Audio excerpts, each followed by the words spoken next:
আসসালামু আলাইকুম রহমতুল্লাহি ওবরাকাতুহু।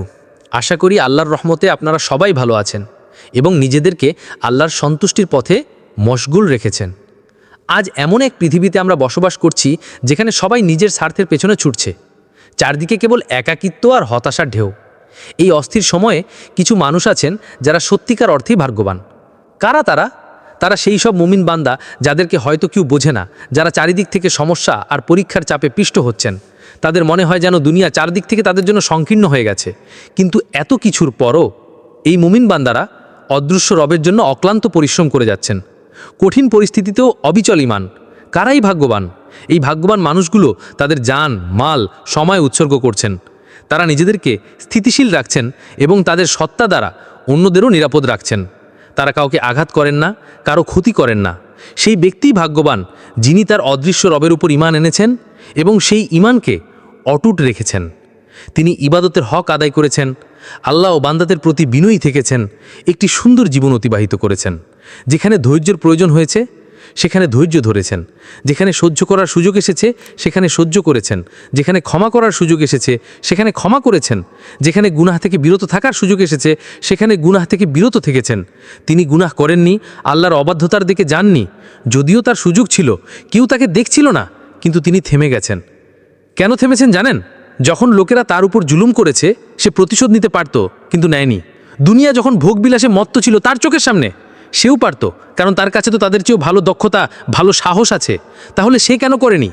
এর পিছনে একটাই উত্তর: সেই বান্দা আল্লাহর সন্তুষ্টিতে রাজি হয়ে গেছে। সেই বান্দার জীবনে সবর এসে গেছে। সেই বান্দা তার জীবনকে নষ্ট করতে চাইছে না। দুনিয়ার চেয়ে আখিরাতে পরোয়া তার কাছে বেশি গুরুত্বপূর্ণ মনে হয়েছে। আল্লাহ যাদের ভালোবাসেন, মুমিনের সুসংবাদ, এমন মানুষরাই সুসংবাদ পাওয়ার যোগ্য। এমন মানুষরাই ভাগ্যবান, তাদের উপর আল্লাহর বিশেষ রহমত থাকে। সুতরাং সেই ব্যক্তিই ভাগ্যবান যে আজকের যুগে তার রবের জন্য সংগ্রাম করছে। ছোটোখাটো হোঁচ খেয়ে 2 কদম এগিয়ে যায়, পড়ে যায়, আবার ওঠে, আবার চলে, আবার পড়ে যায়, আবার ওঠে, আর এই সিলসিলা চলতেই থাকে। সে কোনো অবস্থাতেই তার রবকে হারাতে চায় না। সে তাকে হারানোর ভয় ভীত। এই ভয় আর আতঙ্ক তাকে সবসময় এক অদ্ভুত অবস্থার মধ্যে রাখে। এই অবস্থায় কখনো সে আশা দেখতে পায়, তখন সে দ্রুত আল্লাহর দিকে ছুটে যায়। কখনো কখনো ভয়ও লাগে, তখন সে গুটিয়ে যায়, ঝুঁকে পড়ে। অহংকার, গর্ব, আত্মম্ভরিতা সব কিছু রবের খাতিরে ত্যাগ করে, দুনিয়ার খাতিরে নয়। এটাই আসলে ঈমান। সুতরাং ঈমানদারদের জন্য সুসংবাদ। ঈমানদারদের এই অধিকার আছে যে তারা অত্যন্ত রিল্যাক্সড, আরামদায়ক, হাসি খুশি মুখে, খোলা মনের সাথে স্বাধীন চিন্তা ও ভাবনা নিয়ে তাদের জীবন কাটিয়ে দেবে। আর যারা আল্লাহর থেকে দূরে, তাদের জন্য চিন্তা করার বোঝার জায়গা আছে যে এই দুনিয়া থেকে কী নেবে, কতই বা উপার্জন করবে, কতই বা বানাবে। কেন এই দুনিয়া ছাড়ছো না? কখনো না কখনো তো ছাড়বেই। তুমি না ছাড়ো, এই দুনিয়া তোমাকে ছেড়ে দেবে। মানুষ না আল্লাহ, কার সন্তুষ্টি বেশি জরুরি? আমরা প্রায়শই মানুষকে খুশি করার জন্য এমন অনেক কাজ করি যা আল্লাহকে নারাজ করে। অথচ হাদিসের মর্মার্থ হলো, যে বান্দা আল্লাহর অসন্তুষ্টি অর্জন করে মানুষের জন্য আর মানুষের সন্তুষ্টি অর্জনের জন্য আল্লাহকে নারাজ করে, সেই লোকেরা আল্লাহকেও নারাজ করে দিয়েছে, আর আল্লাহ সেই লোকদেরকেও তার প্রতি নারাজ করে দেবেন যাদেরকে সে আল্লাহকে নারাজ করে রাজি করেছিল। কী লাভ হলো ভাই? আমরা তো ঈমানদার, এই কথাগুলো আমরাই বুঝতে পারি। কোনো অমুসলিম এই অনুপাত আর এই জিনিসটা বুঝতে পারবে না। আমরা তো উদাহরণও দেখি। বিবাহ শাদীর অনুষ্ঠানে আমরা মানুষকে খুশি করার জন্য, মেহমানদের খুশি করার জন্য কী না করি। নোংরামি, আবর্জনা, অন্ধকার অনুষ্ঠান, না জানি কত রীতিনীতি। আল্লাহ তো সেগুলোর আদেশ দেননি। আল্লাহ বলেছেন সহজ করো, কিন্তু আল্লাহকে নারাজ করে দেই, মানুষকে খুশি করি। তারপরেও কি সেই লোকেরা বিবাহ শাদীর অনুষ্ঠানে ভুল ধরে না, নারাজ হয় না, ফাসাদ সৃষ্টি করে না? আমরা আইনস্টাইনের অনুসারী নই, আমরা তো মুহাম্মদুর রাসূলুল্লাহ সাল্লাল্লাহু আলাইহি ওয়াসাল্লামের অনুসারী। তিনি যা বলেছেন তা মেনে নিয়েছি। আল্লাহওয়ালাদের জীবন, তারা কারা? কিছু পাগলাটে ধরনের মানুষ আছে যাদেরকে দুনিয়া পাগলাটে বলে, কিন্তু আসলে তারা তা নয়। তারা অনেক স্মার্ট লোক হয়। যারা আল্লাহর জন্য জীবন কাটায় তারা অনেক স্মার্ট হয়। দুনিয়া তাদের সম্পর্কে সাদাসিধে মনে করে। তারা নীরব থাকে, কিন্তু অনেক স্মার্ট লোক হয়। চুপচাপ করে জীবন কাটিয়ে নিজেদের জন্য আখিরাতের জীবন তৈরি করে। তারা অস্থায়ী জিনিসকে লাথি মারে, স্থায়ী জিনিসের দিকে মনোযোগ দেয়। এখানে জুলুম সহ্য করে, চুপ থাকে, বরদাস্ত করে, সেখানে তারা সব প্রতিশোধ নেবে। এখানে তাদের জোর চলে না, তারা অসহায়, কিন্তু আল্লাহর সামনে তারা বড় প্রোটোকলে থাকবে। আল্লাহ তাদের ক্ষমতা দেবেন। জালিমের কাছ থেকে জুলুমের বদলা নাও, যারা হক চেপে ধরেছে তাদের কাছ থেকে হক আদায় করো। এরা অনেক চালাক। যারা মানুষকে নারাজ করে, মানুষের চিন্তা করে না। 100 বার নারাজ হলেও হোক, ইচ্ছাকৃতভাবে নয়, কোনো অথেন্টিক বিষয়ের উপর। আর মানুষকে নারাজ করে আল্লাহর খাতিরে, আল্লাহকে রাজি করে নেয়। যেমন অনেক পরিবার মানুষকে ইসলামের পথে চলতে দেয় না, তারা তবুও চলে। অনেক মেয়ের সাথে এমন ঘটনা ঘটে যে তাদের পরিবারের লোকেরা তাদের হিজাব করতে দেয় না, আবায়া পড়তে দেয় না, আর তারা বেচারীরা আল্লাহর জন্য সংগ্রাম করে। যারা তাদের বারণ করছে তারা তো নারাজ হয়ে গেল, কিন্তু তারা তো আল্লাহর জন্য করছিল, তারা আল্লাহকে রাজি করে নিয়েছে। তো যারা আল্লাহকে রাজি করার জন্য মানুষকে নারাজ করে, আল্লাহ সেই লোকদেরকেও পরে রাজি করে দেন এবং আল্লাহ নিজেও রাজি থাকেন। হ্যাঁ, শুরুতে একটু সমস্যা আসবে, শুরুতে একটু কঠিন হবে, কষ্ট হবে, সেটা তো পরীক্ষা হবে।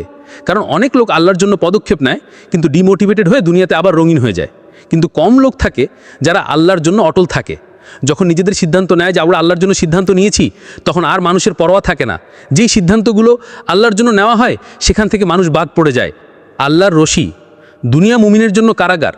বন্ধুদের সাথে যখন গুনাহের দিকে নিয়ে যাওয়া হয়, বেহায়াপনার দিকে নিয়ে যাওয়া হয়, তখন একজন মুমিন যায় না, সে বলে ভাই না, আমার আল্লাহর সাথে সম্পর্ক আছে, এই জিনিসগুলো আমাকে শোভা দেয় না, আমার আল্লাহর নজর আমার উপর আছে।